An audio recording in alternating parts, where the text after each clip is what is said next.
കൂട്ടുകാരെ, മലയാളി മോമിലേക്ക് നിങ്ങൾക്ക് വീണ്ടും സ്വാഗതം. അപ്പോൾ എല്ലാവർക്കും അഡ്വാൻസ് ആയിട്ട് ഹാപ്പി ന്യൂ ഇയർ നേരുന്നു. 2024 എന്ന പുതിയ വർഷം നല്ല രീതിയിലുള്ള സർപ്രൈസുകളും സന്തോഷങ്ങളും അതുപോലെ എന്തെങ്കിലും സങ്കടങ്ങളൊക്കെ ഉണ്ടെങ്കിൽ അതൊക്കെ ധൈര്യപൂർവ്വം നേരിടാനുള്ള ശക്തിയും നൽകട്ടെ എന്ന് ഞാൻ പ്രാർത്ഥിക്കുന്നു. അപ്പോൾ ഈ വർഷത്തെ എൻ്റെ മെയിൻ എയിം എന്ന് പറയുന്നത് മനസ്സിനെ പറ്റാവുന്നതും ശാന്തമാക്കി വെക്കുക, അതോടൊപ്പം തന്നെ ചെയ്യുന്ന കാര്യങ്ങളിൽ കുറച്ചും കൂടി ശ്രദ്ധ കൊടുക്കുക, അനാവശ്യമായ ചിന്തകൾ ഒഴിവാക്കുക. ഇതാണ് എൻ്റെ മെയിൻ ലക്ഷ്യം. ഓരോ വർഷവും എനിക്ക് എന്തെങ്കിലുമൊക്കെ ഒരു ലക്ഷ്യം ഉണ്ടാവാറുണ്ട് കേട്ടോ. പക്ഷേ ഞാൻ എന്നെ തന്നെ കെയർ ചെയ്യുന്ന കാര്യങ്ങൾ പലപ്പോഴും ഒരു ലക്ഷ്യമായിട്ട് വെക്കാറില്ല. പക്ഷേ ഈ വർഷം എൻ്റെ എയിം ഇതാണ്. നിങ്ങൾ എന്താണ് ഈ വർഷത്തെ മെയിൻ ലക്ഷ്യമായിട്ട് വെച്ചിരിക്കുന്നത്? ഒന്ന് കമൻറ്റ് ബോക്സിൽ പറയാം. അപ്പോൾ ആദ്യം ഞാൻ ചെയ്യാൻ പോകുന്ന ഒരു കാര്യം എന്ന് വെച്ചാൽ എൻ്റെ കൂടെ തന്നെ കുറച്ച് സമയം സ്പെൻഡ് ചെയ്യുക എന്നുള്ളതാണ്. അതെങ്ങനെ നമ്മുടെ കൂടെ തന്നെ സ്പെൻഡ് ചെയ്യുക? കുറച്ച് നേരം ഇരുന്നൊന്ന് പ്രാർത്ഥിച്ചിട്ട് നമ്മളോട് തന്നെ നമ്മൾ കുറച്ച് ക്വസ്റ്റ്യൻസ് ഒക്കെ ചോദിക്കുക. എക്സാമ്പിൾ പറയുകയാണെങ്കിൽ, ഈ ഒരു കഴിഞ്ഞ വർഷം എങ്ങനെയുണ്ടായിരുന്നു, ഞാൻ ചെയ്തു പോയ മിസ്റ്റേക്സ് എന്താണ്, അത് എങ്ങനെ ക്ലിയർ ചെയ്ത് എനിക്ക് മുന്നോട്ട് അടുത്തൊരു വർഷം അതില്ലാതെ എങ്ങനെ നന്നായിട്ട് പെർഫോം ചെയ്യാൻ പറ്റും, അതോടൊപ്പം തന്നെ സന്തോഷം തോന്നിയ നിമിഷം, ലൈഫിൽ സങ്കടം തോന്നിയ നിമിഷം, അതുപോലെ തന്നെ നമ്മൾ ചെയ്തു പോയ മണ്ടത്തരങ്ങൾ, അങ്ങനെ കുറേ കാര്യങ്ങളുണ്ടാവും. അതൊക്കെ ഒന്ന് ഇരുത്തി ചിന്തിക്കുക. അതൊക്കെ മാറ്റാനായിട്ട് നമുക്ക് എന്താ ചെയ്യാൻ പറ്റുക എന്നിങ്ങനെയുള്ള കാര്യങ്ങളൊക്കെ നന്നായിട്ടൊന്ന് ആലോചിക്കുക. ഓക്കെ, അപ്പോൾ നമുക്ക് ദൈവത്തോട് നന്ദി പറയാനായിട്ട് ഒരുപാട് നല്ല നല്ല കാര്യങ്ങൾ അങ്ങനെ ആലോചിക്കുമ്പോൾ നമ്മുടെ മനസ്സിലിങ്ങനെ തോന്നും. അത് കഴിഞ്ഞിട്ട് ഞാനൊരു 1 hour ടൈമാണ് എനിക്ക് വേണ്ടി ഞാൻ കൊടുത്തത്. അപ്പോൾ എന്നോട് ഞാൻ ഒരു അരമണിക്കൂറൊക്കെ സംസാരിച്ചു ഇരുന്നിട്ട് അത് കഴിഞ്ഞ് എൻ്റെ ഒരു ഫേവറേറ്റ് ബുക്ക് ഞാൻ എടുത്തിട്ട് വായിച്ചിട്ടുള്ള ബുക്കാണെങ്കിലും ഈ ഒരു ബുക്ക് 5 AM ക്ലബ് എന്ന് പറഞ്ഞ ഈ ഒരു ബുക്ക് എനിക്ക് ഇഷ്ടമാണ് കേട്ടോ. എനിക്ക് പലപ്പോഴും മോട്ടിവേഷൻ കിട്ടുന്നൊരു ബുക്കാണ്. അപ്പോൾ അത് എടുത്തിട്ട് ഞാൻ അതിൽ ഇമ്പോർട്ടൻറ്റ് പോയിന്റ്സ് ഒക്കെ ഞാൻ മാർക്ക് ചെയ്ത് വെച്ചിട്ടുണ്ട്. അതൊക്കെ ജസ്റ്റ് ഒന്നും കൂടി എടുത്തൊന്ന് വായിക്കും. അപ്പോൾ എനിക്ക് ഒന്നും കൂടി വീണ്ടും പഴയ ആ ഒരു ഇതിലേക്ക് എനർജിയിലേക്ക് തിരിച്ചു വരാനായിട്ട് ഹെൽപ്പ് ചെയ്യുന്ന ഒരു കാര്യമാണ് എൻ്റെ കൂടെ തന്നെ കുറച്ച് സമയം സ്പെൻഡ് ചെയ്യുക എന്നുള്ളത്. ഇനി രണ്ടാമത്തെ സ്റ്റെപ്പ് എന്ന് പറയുന്നത് പ്ലാനിങ് എന്ന് പറഞ്ഞ സ്റ്റെപ്പാണ് കേട്ടോ. അപ്പോൾ നമ്മൾ ഈ പ്രാവശ്യം ഉപയോഗിക്കുന്ന പ്ലാനറിൻ്റെ സെറ്റാണ് ഈ കാണുന്നത്. അതിൻ്റെ കൂടുതൽ സ്പെഷ്യലായിട്ടൊരു സംഭവം ഉള്ളത് വീക്ക്ലി ഇൻസ്പിറേഷൻ കാർഡ്സ് എന്ന് പറഞ്ഞിട്ട്. അപ്പോൾ ആഴ്ചയിൽ ഓരോ ദിവസവും പുതിയ പുതിയ കോഡ്സ് നമുക്കിങ്ങനെ മാറി മാറി വെക്കാം. ഞാൻ യൂസ് ചെയ്യുന്നത് ലിറ്റിൽ ബിറ്റ് ഓഫ് എവറിത്തിങ് എന്ന് പറഞ്ഞ ഇൻസ്റ്റാ പേജിൽ നിന്നുള്ള പ്ലാനറിൻ്റെ ഫുൾ സെറ്റാണ്. അപ്പോൾ കലണ്ടറും ഇൻസ്പിറേഷൻ കാർഡ്, പിന്നെ weekly planner, monthly planner, habit tracker, പിന്നെ ഈ സ്റ്റേഷനറി ഐറ്റംസ് എല്ലാം തന്നെ അതിൻ്റെ കൂടെ വന്ന സെറ്റിലുള്ളതാണ് കേട്ടോ. അപ്പോൾ അതിലത്തെ ഓരോ പേജസ് ഞാൻ എടുത്തിട്ടുള്ളൂ, ഫുള്ളായിട്ടുള്ള ബുക്ക് എടുത്തിട്ടില്ല. കാരണം ഓരോ മാസത്തേക്ക് രീതിയിലാണ് ഞാൻ ചെയ്യുന്നത്. അപ്പോൾ അത് കഴിഞ്ഞ് ഞാൻ അതിൽ ഓരോന്നും ഫില്ല് ചെയ്യണം. അപ്പോൾ ജാനുവരി മാസം മാത്രമേ ഞാനിപ്പോൾ അതിൽ പ്ലാൻ ചെയ്ത് ഫില്ല് ചെയ്യുകയൊക്കെ ചെയ്യുന്നുള്ളൂ. അപ്പോൾ ഇതിൽ ഓരോ കാര്യങ്ങളും എനിക്ക് അറിയുന്ന കുറേ കാര്യങ്ങളുണ്ടാവുമല്ലോ വരുന്നുണ്ടെന്ന്. അതായത് ഇപ്പോൾ ചിലപ്പോൾ പല ഫങ്ഷൻസ് ഒരുപാട് വരുന്നൊരു മാസമാണ് ജാനുവരി എന്നെ സംബന്ധിച്ച്. അതുപോലെ തന്നെ ബർത്ത്ഡേസോ അല്ലെങ്കിൽ പ്രധാനപ്പെട്ട എന്തെങ്കിലുമൊക്കെ ഇവൻറ്റ്സ് വരുന്നുണ്ടെങ്കിൽ അതൊക്കെ നമുക്ക് നേരത്തെ കൂട്ടി ഞാൻ പെർമനൻറ്റ് മാർക്കർ ഉപയോഗിച്ചിട്ട് തന്നെ അതിൽ എഴുതുകയാണ്. ഇനി എന്തെങ്കിലുമൊക്കെ ഡൗട്ടുള്ള കാര്യങ്ങളാണെങ്കിൽ പെൻസിൽ ഉപയോഗിച്ചിട്ട് മാത്രം എഴുതാം.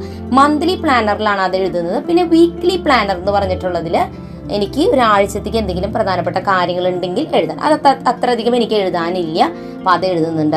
പിന്നെ പുതിയ പുതിയ ശീലങ്ങൾ എന്തെങ്കിലുമൊക്കെ നമുക്ക് ഉണ്ടാക്കിയെടുക്കണം എന്നുണ്ടെങ്കിൽ അത് മന്ത്ലി പ്ലാൻ ചെയ്യാൻ വേണ്ടിയിട്ടാണ് ഹാബിറ്റ് ട്രാക്കർ എന്ന് പറഞ്ഞ സെക്ഷൻ വരുന്നത്. അപ്പോൾ ഇതൊക്കെ ഞാൻ എഴുതി സെറ്റ് ചെയ്ത് വെച്ചിട്ടുണ്ട്.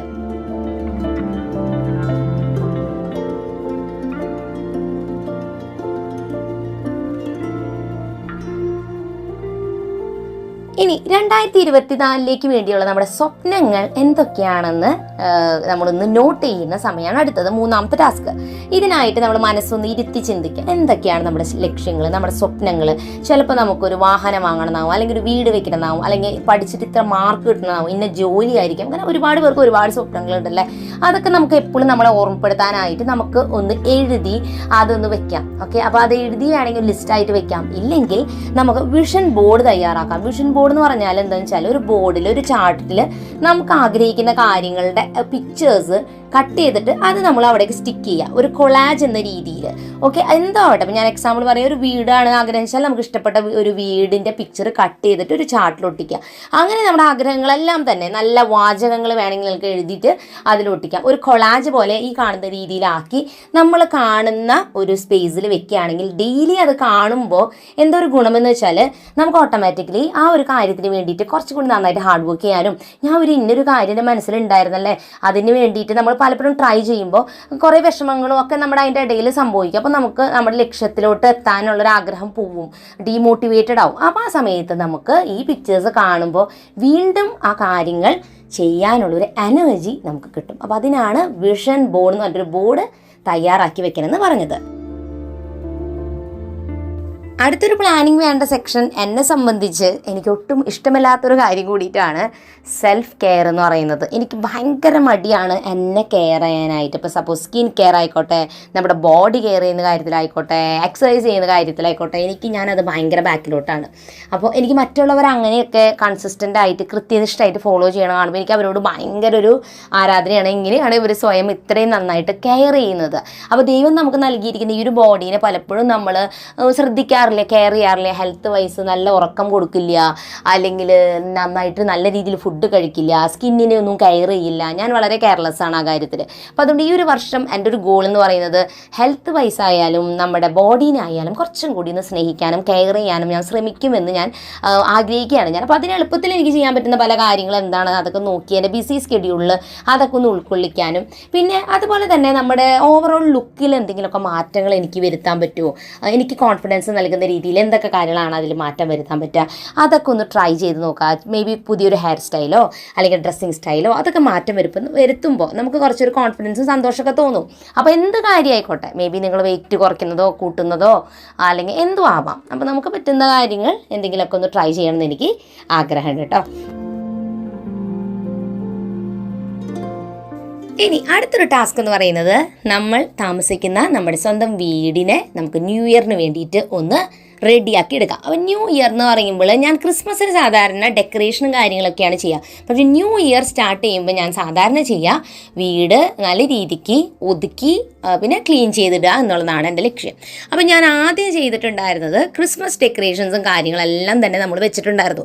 അതെല്ലാം എടുത്ത് മാറ്റി അതെല്ലാം തന്നെ ഈ കാണുന്ന രീതിയിൽ ഞാൻ ഓർഗനൈസ് ചെയ്യുകയാണ്. അപ്പോൾ ഞാനത് ഓരോന്നും പ്ലാസ്റ്റിക് കവറിൽ വെക്കുകയാണ്.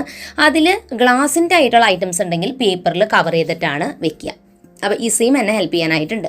അപ്പോൾ ഞാൻ വലിയൊരു ബ്ലാക്ക് കളർ ബാഗ് നിങ്ങൾക്ക് സൈഡിൽ കാണാം, അതിലാണ് ഈ കാണുന്ന ഡെക്കറേഷൻസ്. അതേത് തന്നെ ആയിക്കോട്ടെ ഒതുക്കുന്നത് ഇതുപോലത്തെ വലിയ ബാഗിലാണ്.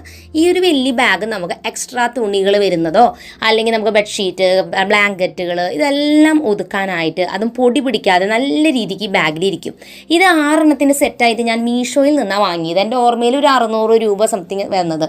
ഒരു ബാഗിൻ്റെ 100 രൂപ കണക്കാക്കി നമ്മൾ ഇരിക്കണം. അപ്പോൾ അത് ഓരോ വില ഉണ്ട്. ഞാൻ വാങ്ങിയ ബാഗിന് ഈ ഒരു വിലയായിരുന്നു എൻ്റെ ഒരു ഓർമ്മ.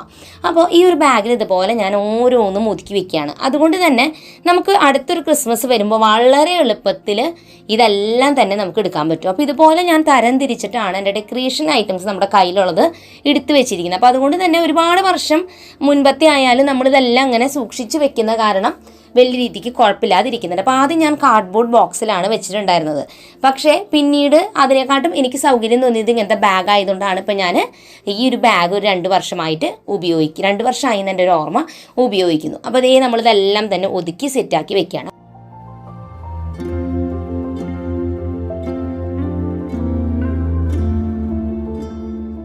അങ്ങനെ നമ്മുടെ ക്രിസ്മസ് ഡെക്കറേഷൻസ് എല്ലാ റൂമിലേക്ക് നമ്മൾ ഒതുക്കി ബാഗിൽ വെച്ചു.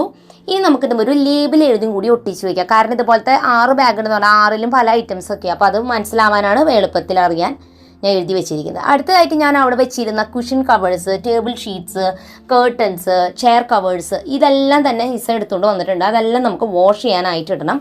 അപ്പോൾ ഇത് വാഷ് ചെയ്ത് ഉണക്കിയ ശേഷം അതും ഞാനിതുപോലെ ഒരു ബാഗിലാണ് ഒതുക്കി വെക്കുന്നത്. അപ്പോൾ നമുക്കത് അടുത്ത ക്രിസ്മസിന് ഇനി ആവശ്യമുള്ളൂ, ഇത് ഇപ്പോൾ ആവശ്യമില്ല. അപ്പോൾ അതുകൊണ്ട് ഇതെല്ലാം തന്നെ എടുത്ത് വെക്കുകയാണ്. അപ്പോൾ വാഷ് ചെയ്തിട്ട് എടുത്ത് വെക്കും. അപ്പോൾ ഇത്രയാണ് ക്രിസ്മസ് ഐറ്റംസ് ഞാൻ എടുത്ത് മാറ്റലായിരുന്നു എൻ്റെ അടുത്ത വലിയൊരു ടാസ്ക് എന്ന് പറയുന്നത്. അടുത്തതായിട്ട് ഞാൻ ന്യൂ ഇയർ ആയിട്ട് സ്പെഷ്യലായിട്ട് ചെയ്യുന്ന കാര്യമൊന്നുമല്ല. ഞാൻ ആഴ്ചയിൽ ഒരിക്കൽ വീട് ഡീപ്പ് ക്ലീൻ ചെയ്യാറുണ്ട്. അപ്പോൾ അതുകൊണ്ട് ക്രിസ്മസ് ഡെക്കറേഷൻസ് ഒക്കെ മാറ്റിയപ്പോൾ ഞാൻ എല്ലാ റൂമുകളും ഡീപ്പ് ക്ലീൻ ചെയ്യാമെന്ന് വിചാരിച്ചിട്ട് അതാണ് ചെയ്തുകൊണ്ടിരിക്കുന്നത് കേട്ടോ.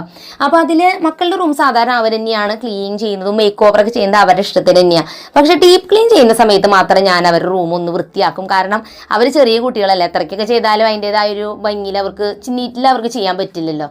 അപ്പോൾ അതുകൊണ്ട് തന്നെ ചില ദിവസമൊക്കെ അവർക്ക് ചിലപ്പോൾ വലിയ ഇൻട്രസ്റ്റ് ഇല്ലാണ്ടാവും ചെയ്യുന്നുണ്ടാവും. അപ്പോൾ മര്യാദയ്ക്കൊന്നും അടിച്ചൊന്നും വാരിയിട്ട് ചെയ്തിട്ടുണ്ടാവില്ല. കാരണം ചിലപ്പോൾ അവർ ഭയങ്കര വല്ല കളിക്കുന്ന ബിസി ആയിട്ടുള്ള സമയത്താവും ഞാൻ പറയാം റൂം വൃത്തിയാക്കാൻ. അപ്പോൾ അതുകൊണ്ട് തന്നെ എനിക്കറിയാം എത്രത്തോളം നല്ലതായിട്ട് അവർ വൃത്തിയാക്കിയിട്ടുണ്ടാവും. അതുകൊണ്ടാണ് ഞാൻ ഇടയ്ക്ക് കയറി അവിടെയൊക്കെ ഒന്ന് വൃത്തിയാക്കി ഒതുക്കിയൊക്കെ റൂമുകളൊക്കെ സെറ്റ് ചെയ്ത് ഇട്ട് കൊടുക്കും. അപ്പോൾ അതുകൊണ്ട് ഞാൻ തന്നെയാണ് ഡീപ്പ് ക്ലീൻ ചെയ്തത്. അപ്പോൾ ഞാനിങ്ങനെ ഈ ക്ലീനിങ് ചെയ്യുന്ന സമയത്ത് ഒരു പോയിന്റിൽ ഞാൻ അങ്ങനെ ചിന്തിക്കും, എനിക്ക് ഒരു സമയത്ത് ഏറ്റവും ഇഷ്ടമില്ലാത്തൊരു കാര്യമായിരുന്നു ഈ ക്ലീനിങ്, വീട് ഒതുക്കലും ഇങ്ങനത്തെ ഒരു കാര്യങ്ങളും. പിന്നീട് ഏതോ ഒരു ഇതുപോലെ ഒരു വർഷത്തിൽ ന്യൂ ഇയർ ആയ സമയത്ത് ഞാനിങ്ങനെ ഒരു ഡിസിഷൻ എടുത്തു, ഞാൻ ഇന്ന് മുതൽ വീടൊക്കെ നീറ്റാക്കി വെക്കും, വീട് ഓർഗനൈസ്ഡ് ആക്കി വെക്കും എന്നൊക്കെ കേട്ടോ. അങ്ങനെ ഞാൻ ഡിസിഷൻ എടുത്തപ്പോൾ എനിക്ക് ഭയങ്കര ഒരു ജ്വരമായിരുന്നു വീട് ഒതുക്കാനും ക്ലീനിങ്ങും ഒക്കെ. എനിക്ക് എന്തിനെ പറ്റിയെന്ന് എനിക്ക് തന്നെ അറിയില്ല. അങ്ങനെ ഒരു ഭയങ്കര മാറ്റം എന്നിൽ വന്നു. അങ്ങനെ മാറ്റത്തിൽ നിന്നാണ് പിന്നെ വീട് ഡെക്കറേറ്റ് ചെയ്യാനും ഭംഗിയിൽ വെക്കാനൊക്കെ ഞാൻ പഠിച്ചത്. അങ്ങനെ ഒരു മാറ്റത്തിൽ നിന്നാണ് ഞാൻ ഈ ചാനലും സ്റ്റാർട്ട് ചെയ്തത്. അപ്പോൾ ശരിക്കും പറഞ്ഞാൽ എൻ്റെ ലൈഫിൽ ഞാനൊരു ന്യൂ ഇയറിലെടുത്ത ഏറ്റവും വലിയ ഡിസിഷനാണ് എന്നെ തന്നെ മാറ്റാൻ. ആ ഒരു മാറ്റം അതായത് ഞാനെടുത്ത കുഞ്ഞൊരു ഡിസിഷൻ എത്രത്തോളം വലിയ എഫക്റ്റിൽ ഇന്ന് എത്തി വന്നു എന്നുള്ളത് കാണുമ്പോൾ എനിക്ക് ഭയങ്കര സന്തോഷം തോന്നാറുണ്ട് കേട്ടോ. എന്നെപ്പോലെ തന്നെ ഭയങ്കര മടിയും ക്ലീനിങ് ഓർഗനൈസിങ്ങും ഒന്നും ഇഷ്ടപ്പെടാത്തവർക്ക് ആ ഒരു മേഖലയിലോട്ട് കുറച്ച് ഇൻട്രസ്റ്റ് വരുത്തിക്കാനായിട്ട് എനിക്ക് പറ്റി, മറ്റുള്ളവരെ മോട്ടിവേറ്റ് ചെയ്യാനായിട്ട് എനിക്ക് പറ്റി. അപ്പോൾ ചിലപ്പോൾ ഇപ്പം ഞാൻ പറഞ്ഞത് ഇപ്പോൾ വീട് ഓർഗനൈസ് ചെയ്യണമെന്നും ക്ലീനിങ്ങും ആ ഒരു കാര്യമാണെങ്കിൽ നിങ്ങൾക്ക് വേറെ എന്തെങ്കിലും കാര്യമായിരിക്കും ചിലപ്പോൾ നിങ്ങൾക്ക് ഒട്ടും ഇഷ്ടമില്ലാത്തത്. പക്ഷേ ചിലപ്പോൾ ആ ഒരു കാര്യമായിരിക്കും ഭാവിയിൽ നിങ്ങൾക്ക് നല്ലതായിട്ട് ഭവിക്കാനായിട്ട് പോകുന്നത്. അപ്പോൾ അതുകൊണ്ട് നിങ്ങൾ മടുപ്പ് തോന്നി മാറ്റി വെച്ചിരിക്കുക എന്തെങ്കിലുമൊക്കെ ഒരു കാര്യങ്ങൾ ഉണ്ടെന്നുണ്ടെങ്കിൽ അത് വീണ്ടും ഒക്കെ ഒന്ന് പൊടി തട്ടിയെടുത്ത് ഈ ഒരു പുതിയ വർഷത്തിൽ ഒരു പുതിയ നമ്മളെ തന്നെ നമുക്ക് ക്രിയേറ്റ് ചെയ്യാനായിട്ട് പറ്റും. അതെൻ്റെ ലൈഫിലെ വലിയൊരു എക്സാമ്പിളാണ് എൻ്റെ മാറ്റം എന്ന് പറയുന്നത്. അത് നിങ്ങൾക്കും സാധിക്കുമെന്ന് എനിക്ക് ഉറപ്പാണ്.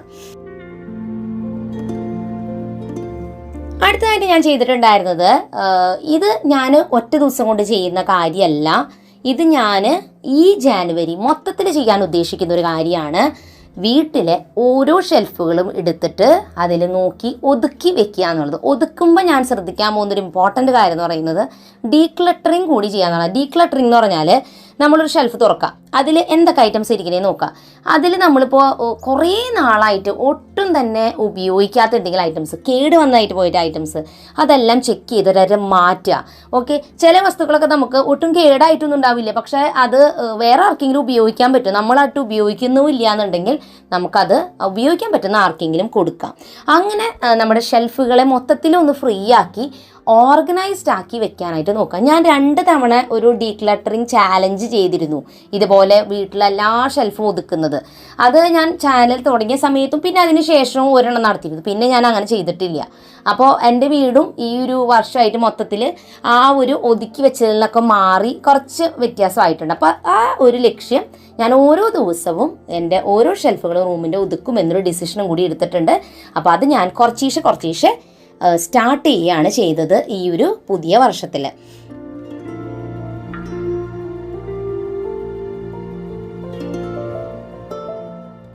ഇനി ലാസ്റ്റായിട്ട് നമുക്ക് ക്ലീൻ ചെയ്യാനുള്ളത് നമ്മളിപ്പോൾ ഈ വീഡിയോ കണ്ടുകൊണ്ടിരിക്കുന്ന ഈ ഫോണിന് തന്നെയാണ്. അപ്പോൾ നമ്മുടെ ഫോണിൽ ഒരുപാട് ഫോട്ടോസും വാട്സപ്പ് വീഡിയോസും ഗുഡ് മോർണിംഗ് മെസ്സേജ് ഫോട്ടോസും അങ്ങനെ ഒരുപാടൊക്കെ കിടക്കുന്നുണ്ടാവും. നമ്മൾ ചെക്ക് ചെയ്യുന്ന പോലും ഉണ്ടാവില്ല. ഒരു ഫോട്ടോ എടുക്കാൻ നോക്കുന്ന സമയത്തായിരിക്കും സ്റ്റോറേജ് ഫുള്ളായി കിടക്കുന്നുണ്ടാവുക. അപ്പോൾ നമ്മൾ എന്താ ചെയ്യേണ്ടത്, ഇന്ന് തന്നെ ഇരുന്ന് നമ്മുടെ ഫോണിൽ ഓരോ വർഷത്തെയും എടുത്തിട്ട് ആവശ്യമില്ലാത്ത ഫോട്ടോസൊക്കെ കുറച്ച് സമയം എടുക്കുന്ന കാര്യമാണ്, ഒക്കെ ഡിലീറ്റ് ചെയ്ത് ഫോണിനെ നല്ല വൃത്തിയാക്കി പുതിയ വാൾപേപ്പറൊക്കെ നമുക്ക് ചേഞ്ച് ചെയ്യാം. എന്നിട്ട് നല്ല ഭംഗിയാക്കി നമ്മുടെ ഫോണിനെ, അതായത് നമ്മുടെ ഫോണിനും കൂടി ഒന്ന് വൃത്തിയാക്കാൻ ശ്രമിച്ചാൽ ഈ ഒരു വർഷം ഫോൺ നല്ല സെറ്റായിട്ട് പോകാനായിട്ട് ഹെൽപ്പ് ചെയ്യും. അപ്പോൾ ഇത്രയുമാണ് ഞാൻ എൻ്റെ ലൈഫ് പ്ലാൻ ചെയ്യാനായിട്ട് ചെയ്യുന്ന കുറേ കാര്യങ്ങൾ. അപ്പോൾ നിങ്ങളുടെ പ്ലാനിങ് എന്തൊക്കെയാണെന്ന് കമൻറ്റ് ബോക്സിൽ പറയാം. അപ്പോൾ അഡ്വാൻസ് ആയിട്ട് എല്ലാവർക്കും ഹാപ്പി ന്യൂ ഇയർ നേരുന്നു, നല്ലൊരു വർഷമാവട്ടെ എന്ന് ആശംസിക്കുന്നു. പുതിയൊരു നല്ല വീഡിയോ ആയിട്ട് വരുന്നത് വരെ എൻ്റെ എല്ലാ കൂട്ടുകാർക്കും bye bye and take care.